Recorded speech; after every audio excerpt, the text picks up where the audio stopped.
Ipangako mo sa akin. Ipag-ihigante mo ko. Patay mo silang lahat. Tropa, ba't ang kulit ng patilya niya? Kasi siya daw si Daniel Patilla. Bad trip naman! Nag-blush on pa ako! Magbabalat lang pala ako ng patatas! Fuck! Shit! Sabay tayo umiyak. 1, 2, 3, go! May karapatan ka na din palang maglandi, iha. Oh, tumakbo ka na! Potato na kako nito.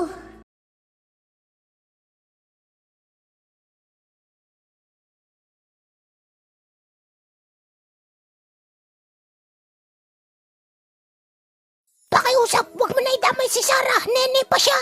Ha? Ang ibig kong sabihin ay parang buhok ko dito. Ilan ba nakikita mong buhok? Wala! So wala akong ibig sabihin. Paano na yung buhok niya sa tabi? Isinasantabi niya lang? Nababasa ko nasa isip mo. Hindi buhok yan nasa gilid. Kilay yan. Masyado lang mataas ang pagkakatubo. At alam mo naman kaming mga... May panot! Huh? Ano? Papalag ka? Panot! Not pa! You disrespected me, son? Gusto mo isahog kita mamaya sa adobo ko? Pakiusap, don't touch my birdie. Kalbong masamang tao, nagnakaw ng piso.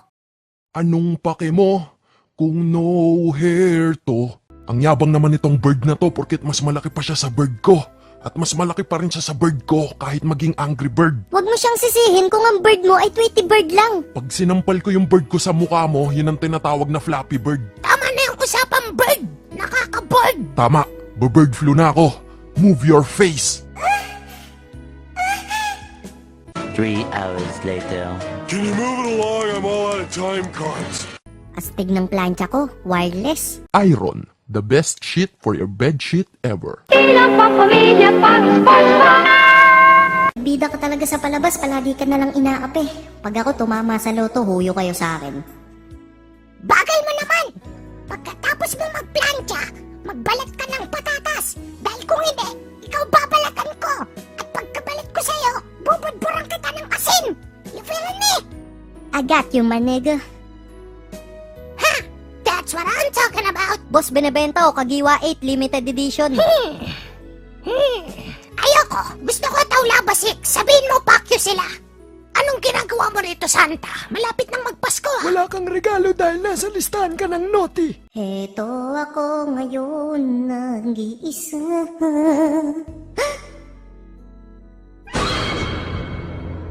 That moment when you know you're fucked.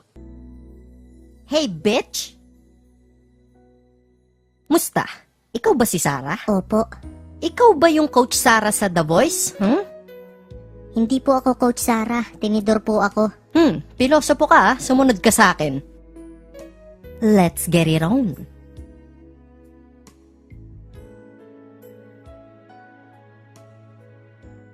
Nangisilang ka sa mundong ito, laking galit ng nanay mo, pinasuso ka.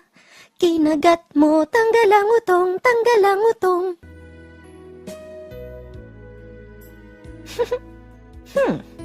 Magaling ba akong kumanta? Pag sinabi mong hindi, kokotongan ko langs mo. Magaling ka manakit ng tenga. Aba, beach mode on. Matapang. Alam mo bang pwede na kitang isalvage dito ngayon? Pero hindi. Mabait ako ngayon dahil birthday ko. At isa pa, napakaganda ko para magalit. Ay, ganito naman sa mga teleserye. Pag maganda ka, ikaw yung nangaapi. Pero pag pangit ka, ikaw yung aapihin. Tapos ano pa, syempre, teleserye. Syempre, hindi ko kilala yung mga magulang ko. Tapos may dalawang nag-uusap. Tapos hindi nila alam na nandun ako sa likod nila, nakikinig. Tapos pag-uusapan nila yung mga katotohanan, yung mga revelasyon. Tapos ako naman tong magugulat. Tapos syempre, titingnan ko yung birth certificate ko para tingnan yung katotohanan. Pati yung mga dokumentong nakatago. Tapos bigla akong mag-i-slow mo. Tapos nakalagay, abangan bukas. Maganda ka din naman ah. Talaga? Ikaw palang nagsabi sa akin yan. Naniwala si Gago puta. Lap trip, men. Pangit mo kaya. Tandaan mo, ako lang ang maganda at kontrabida sa palabas na to dahil ang pangalan ko'y Lavinia. Di bali sana kung pangalan mo Lasagna or Valeria, pwede pa. Kaso, Sara ka lang. Sige. Up. Anak ng putya naman oh. Ikaw naman kasi, hingi ka na lang ng tulong.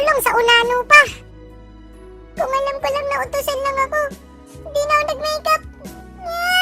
Buray ko yata. Ayaw maburay. Ay, nakalimutan mo. Paano mabubura yan eh, tattoo yan. Hoy, Oo nga pala. papetiks-petiks pa kayo dyan. Malapit na yung inuman. May bumili na ba ng Red Horse? Ayaw mag-beer ni Lavinia, hard daw babanatan natin ngayon. Eh di bumili ka ng Emperador, puking ina mo. Ba't kailangan mo magmura? Sama kaya magmura, tangina pala na ito eh.